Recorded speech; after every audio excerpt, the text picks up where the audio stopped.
Hello everyone, Ben Williams out here today in the field, and I was going to try to go get some timber harvest stuff done today, TSI work, some felling trees, releasing trees, stuff like that. But as you can hear, with this wind whipping right now, it's much too windy to be out in the woods working for doing chainsaw stuff today, not safe. So I elected to hopefully do that maybe tomorrow or the next day. It's going to be colder, but hopefully a little less wind. I hope you can hear me over this wind. I'm going to talk up a little bit, but what I wanted to talk about today was something that I got asked about at a previous seminar I did with the National Deer Association and the Upper Genesee branch. Kind of two questions. First of all, putting out corn this time of the year, because there's not a lot of stuff that's out here, food edible for deer and stuff like that. And when we get to the far side of this field, I'll show you a great example of what I like to promote this time of the year for food and forage. But the big nutshell thing will tie back to the food thing at the far end of this plot after we walk through it. And the second one was, well, what do I plant for a food plot? Now this is going to vary on every property with conditions and everything like that, but if I usually have one thing to say about planting food plots and stuff like that, I love my clover plots, I love brassicas, I love all these different things, but in mixtures and pieces into one plot. Now we got this plot up here, it's a little over, forget what the number is, I think it's like near 2 acres total, something like that. Majority of this is usually in 3 sections. However, with the rotation of stuff, this 2 sections here that we're standing on is clover now with a cereal grain over the top for a nurse crop. I love planting my clovers that way in the fall. That's how we planted it this fall. Cereal grains over the top, clover underneath. Stand locations around, supported for different wind directions. But if you look out across this, and hopefully you can see it, there's only 6, 8 trails going straight across this food plot. This is providing no tonnage right now, and this is when the local deer herd needs it the most. It's not when deer are out there growing antlers or producing milk for fawns.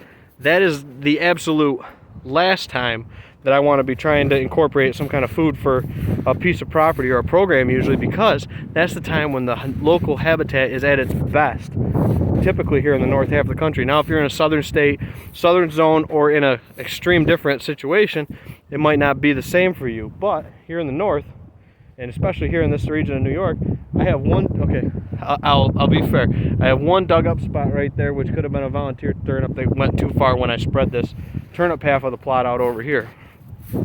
Now this will rotate through, turnips will be in the far side next year, and then we'll rotate back through, with the whole program of rotation. However, the one thing I do like this side of the plot for is when we look over here, the brassica side in a second, this has a cereal grain base.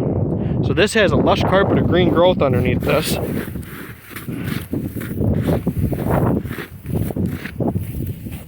Look at that. Look at all that nice winter wheat green. Beautiful underneath the snow, and this is there in the spring when the deer are going to need it after these brassica plots are smoked. So again, layering your food plots, if you can do that, or planting different sections of it along maybe a logging road or a ridgetop swath, something like that, if it works from a hunting standpoint and you can develop that program to work like that, please plant more than one thing. However, looking at this right now, I got nothing. There's no digging, no nothing out here across this plot. Now if I turn over here to the brassica side, it is a minefield. An absolute minefield.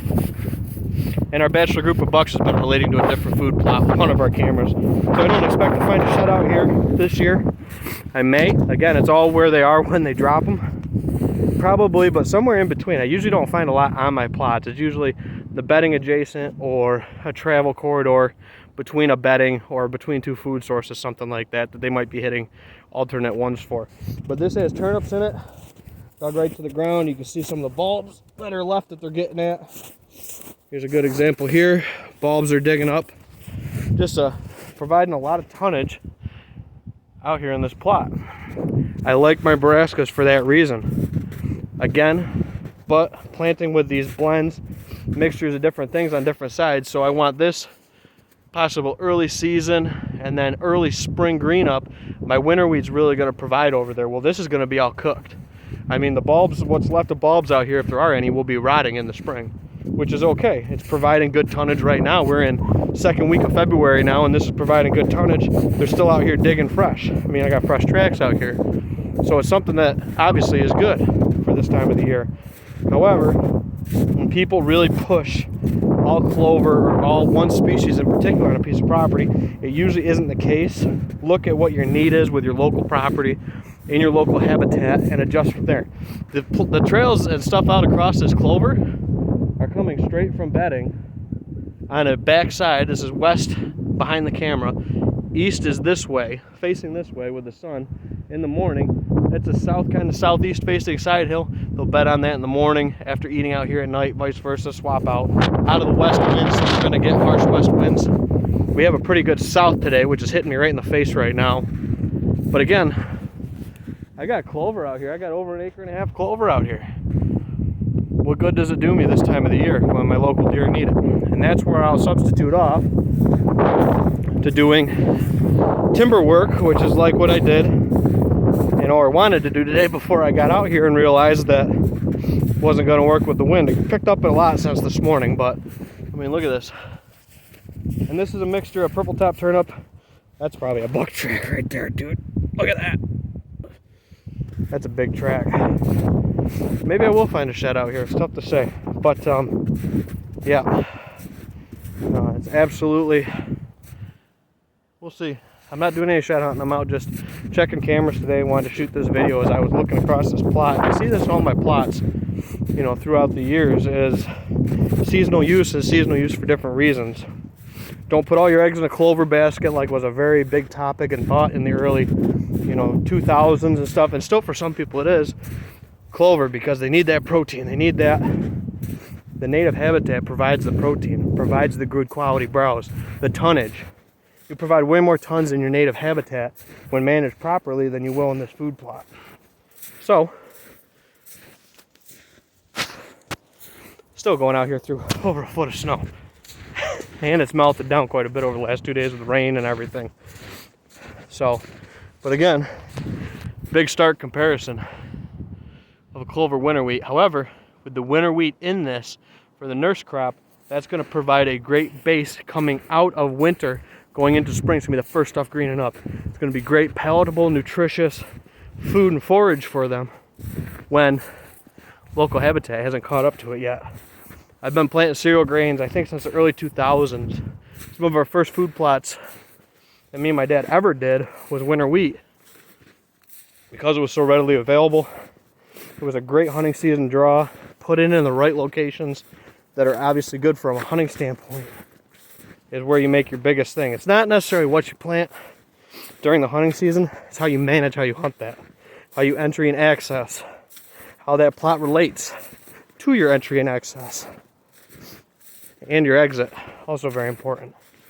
So, man, I'm out of shape. Good thing shed season's coming and I can start putting on some boot miles. So right now, I told you we tie it back to the putting out corn question. One, if that's illegal in your state and it's something that they are already able to do, you know, or have in their local habitat, it's not as big of a deal. Now, if you're looking at some areas where it's a residential deer herd, or probably where I am, you know, there is some standing corn still around me, so it's not probably that big of a shock to their system. But one, check with your local regulations and laws for your state. But right now, is I like to provide food. This is a branch that broke out of this apple tree. Got weighed down too much this year with the heavy mast crop we had this year. But look at all the deer food that this is providing.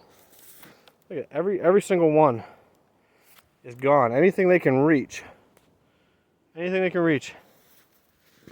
Absolutely gone. Now this is an apple. This is one of their more preferred ones. And we dropped some ash this year, a couple walnut, a couple hickory, a bunch of different stuff. So with that, you know, you're gonna have variables in your nutritional value and your selective forage preference. However, anything is better than nothing. You know, we talk about great shrub habitat and stuff like that, and goldenrod, and that's when we're talking about our summer and springtime forage. This is goldenrod and stuff like that here, which is all past prime. There's no nutritional value here. You see there's no deer eating it. Seasonal availability of food on your property is key, but if you're planting it, I would shade toward fall, winter time, because that is when you're going to do the most for your deer herd. If the deer aren't on your property during the fall and they're being shot by your neighbors, guess what? What good is your clover plot if, you know, we get a good heavy frost and snow and then you don't have any good forage, and the better forage is on a neighboring piece of property. Also looking at what's on your piece of property seasonally compared to what's on your neighbor's seasonally with that. So it's all stuff to think about. So that's why I don't like one single standalone planting for a food plot. People talk about the best this, the best that. I like putting a mixture of stuff in a food plot typically, or rotating accordingly with stuff in a, like, different areas of the farm where I can't put it all in one plot because it's too small. I have another plot adjacent to it that's one or the other. So, and then I flip-flop rotationally planting them, so I don't put brassicas in and get a, you know, a fungus or any kind of disease or insect problem, hopefully in that field. So, you know, provides a little bit of resistance to some pest issues. But other than that, you know, I'm just out here taking a walk, pulling some cameras, pulling some cards. But that's kind of my update in my soapbox is, don't go trying to put corn out right now thinking you're going to save the deer herd. You have a high percentage chance this time of the year of killing them. And in New York State where I'm at, it's not legal as well. So, and I was down in Wellsville, so there are people that do hunt and have properties in Pennsylvania as well as New York. And I think there was even some Pennsylvania residents at that event. So it was a fair question if you can feed in some of these other states and areas possibly, or if they hunt in different states where it's legal, like Ohio or something like that. You know, but again, I would think critically as to why. If you're thinking you're out there doing it so the deer survive, I say get a chainsaw, and we'll do a video on that probably today too.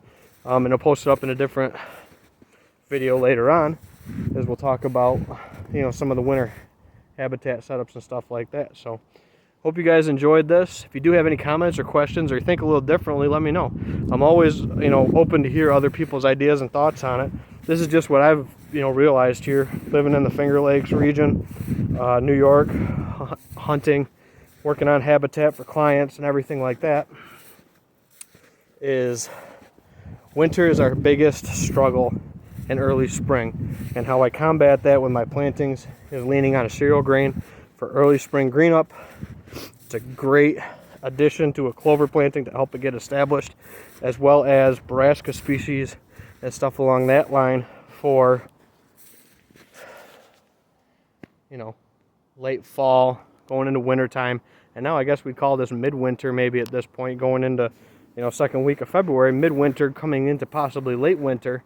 You know, we just had Puxatawny Phil see a shadow. We got 6 more weeks of this, so we'll see if these plots can hold up to the necessity for the next couple weeks going forward, and months before spring green up. And then I'm hoping winter wheat kicks on, clover, and then my native habitat in the spring and summer being great here, as well as across the landscape. And a lot of the bucks I have on my property don't come on the property until the late summer, early fall, because they're on farmer ag and stuff like that in the neighborhood, but I pull them here in the fall. Hunting smart, hunting the right way, having the property set up the right way is key to that. So get yourself a plan together, ask yourself some really serious questions as to why this season, and I think you'll have a better season coming up in 2022. So I hope you guys enjoyed this video. If you like it, let me know. If you disagree or agree, let me know. I love to hear back from everybody watching these videos. I want to thank you all for tuning in so much. I'll catch you all next time here in the field. Take care.